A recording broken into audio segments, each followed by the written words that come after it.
नमस्कार दोस्तों, Manoj sir tutorial में आपका स्वागत है।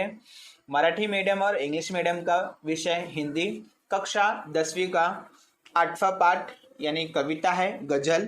इनके रचयिता है मानिक वर्मा जी। तो चलो स्टार्ट करते हैं हम। गजल। आपसे किसने कहा स्वर्णिम शिखर बनकर दिखो, शौक दिखने का है तो फिर नींव के अंदर दिखो। इस कविता का अर्थ ये होता है, यानी इस पंक्ति का अर्थ होता है, किसी भी अट्टालिका के चमचमाते शिखरों को भी सभी देखते हैं, उनकी शान की प्रशंसा भी करते हैं। लोग समाज में इन शिखरों के समान ही सम्मान पाना चाहते हैं, परंतु वास्तव में देखा जाए तो इन शिखरों से अधिक महत्व है उन ईंटों और पत्थरों का, जिनके कारण यह शिखर बन सके हैं। यदि नींव के ईंटों ने गुमनामी के अंधेरे में रहना स्वीकार न किया होता तो इन शिखरों का अस्तित्व ही न होता। यदि हम समाज के लिए कुछ करना चाहते हैं तो हमें प्रशंसा और वाहवाही का लोभ त्याग कर नींव की ईंटों के समान कुछ अच्छा और सुदृढ़ काम करना चाहिए। तो देखते हैं दूसरा पंक्ति। चल पड़ी तो गर्द बनकर आसमान पर लिखो, और अगर बैठो कहीं तो मील का पत्थर दिखो। यानी इन पंक्ति में इन्होंने बताया है, यदि आप मंजिल की ओर अग्रसर हैं तो अपने अच्छे कर्मों के कारण उसी प्रकार आसमानों तक छा जाओ, जैसे आंधी आने पर पृथ्वी से आकाश तक धूल ही धूल दृष्टिगोचर होती है। अर्थात आपके द्वारा किए गए अच्छे कर्मों का यानी अच्छे कामों का प्रभाव और चर्चा हर तरफ हो। और यदि आप मंजिल की ओर बढ़ते हुए मार्ग में कहीं बैठ जाते हो तो मील के पत्थर के समान बनो। मील का पत्थर जिस प्रकार एक पथिक को अपनी मंजिल की ओर बढ़ते समय सहायता करता है, उसी प्रकार क्रियाशील न होते हुए भी आप दूसरे की मदद करो। तो देखते हैं तीसरा पंक्ति।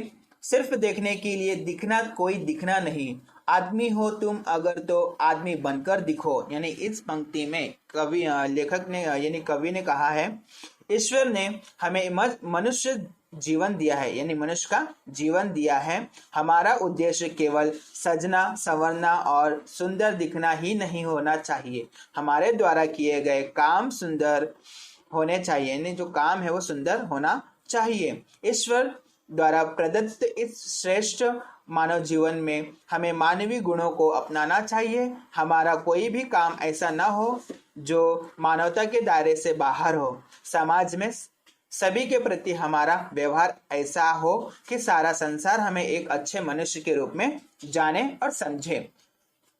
जिंदगी की शक्ल जिसमें टूटकर बिखरे नहीं, पत्थरों के शहर में वो आईना बनकर दिखो। इस पंक्ति में बताया है, हमें ऐसी शख्सियत बनना चाहिए, कैसी भी प्रतिकूल परिस्थिति क्यों ना हो हम विचलित ना हो, बिना टूटे बिना बिखरे हर परिस्थिति का डटकर सामना करें, अपने लक्ष्य को प्राप्त करें। तो हमें किसी भी समस्या, किसी भी हमें कठिनाइयों का पीछे नहीं हटना चाहिए, उसे यानी उसका डटकर हमें सामना करना चाहिए। तो नेक्स्ट आगे की पंक्ति। आपको महसूस होगी तब हर एक दिल की जलन, जब किसी धागे सा जलकर मोम के भीतर दिखो। यानी इसका अर्थ है, हमें प्रत्येक मानव से सहानुभूति रखनी चाहिए। यह तभी संभव हो सकेगा जब हम उनके हर दुख तकलीफ को समझें। जैसे मोमबत्ती का धागा सदा उसके साथ रहता है, उसके साथ जलता है, उसी प्रकार जब हम दीन दुखियों की पीड़ा को समझेंगे तो उसे दूर करने का यथासंभव प्रयास करेंगे। इस प्रकार हम अपना मानव धर्म निभा पाएंगे। तो इस तरह से हमें करना चाहिए। आगे की पंक्ति है, ये जुगनू ने कहा मैं भी तुम्हारे साथ हूं, वक्त की इस धुंध में तुम रोशनी बनकर दिखो। इसका अर्थ होता है, जब वक्त हमारा साथ ना दे रहा हो, हर तरफ असफलताएं धुंध के समान छाई हो, निराशा रूपी अंधकार का साम्राज्य हो, ऐसे समय में एक छोटी सी आशा की किरण भी बहुत बड़ा सहारा बन सकती है। ठीक उसी प्रकार जैसे घने अंधकार में चमकता हुआ जुगनू तुम्हें भी हताश लोगों के मन में आशा की किरण जगाना चाहिए। एक मर्यादा बनी है हम सभी के वास्ते, अगर तुम्हें बनना है तो मोती सीप के अंदर दिखो। इसका अर्थ होता है सभी मनुष्यों यानी सभी मनुष्यों के लिए समाज में रहने के लिए कुछ सीमाएं हैं जिनका हमें पालन करना होता है, तभी समाज में हमें और हमारे व्यवहार को स्वीकार करता है।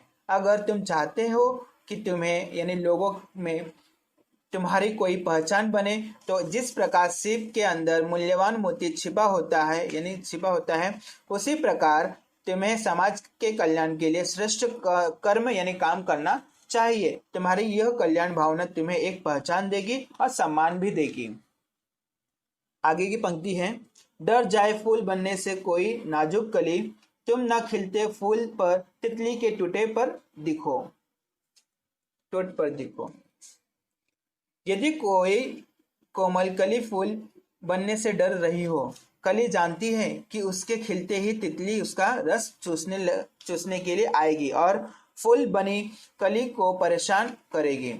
तुम फूल को तितली से बचाने का प्रयास करो, अर्थात उसके डर को दूर करने में उसकी मदद करो। तो हमें हमेशा अपने जो भी डर है उसका सामना करना चाहिए, उससे दूर नहीं भागना चाहिए, उसका डट कर सामना करना चाहिए।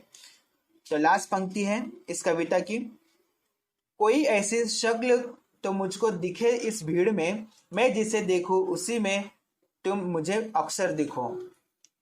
इस पंक्ति का अर्थ होता है यह संसार मनुष्य का एक सागर है। भीड़ में जाने अनजाने अनगिनत चेहरे हर तरफ दिखाई देते हैं। हे ईश्वर, मैं चाहता हूं कि मैं जिसे भी देखूं मुझे उसी में तुम नजर आओ। तुम तो सर्वव्यापक हो, यानी जो संसार है बहुत बड़ा संसार है जिसमें सर्वव्यापी है, यानी भगवान हर एक जगह पे है, ईश्वर हर जगह दिखता है। तो इस तरह से यानी हम भगवान को कहते हैं कि आप सर्वव्यापी हो। तो इस तरह से यह गजल कविता खत्म होता है। तो आज हमने यह कविता यानी गजल कविता पढ़ा, उसके भावार्थ को देखा। तो यह वीडियो आपको पसंद आया तो सब्सक्राइब माय चैनल। धन्यवाद।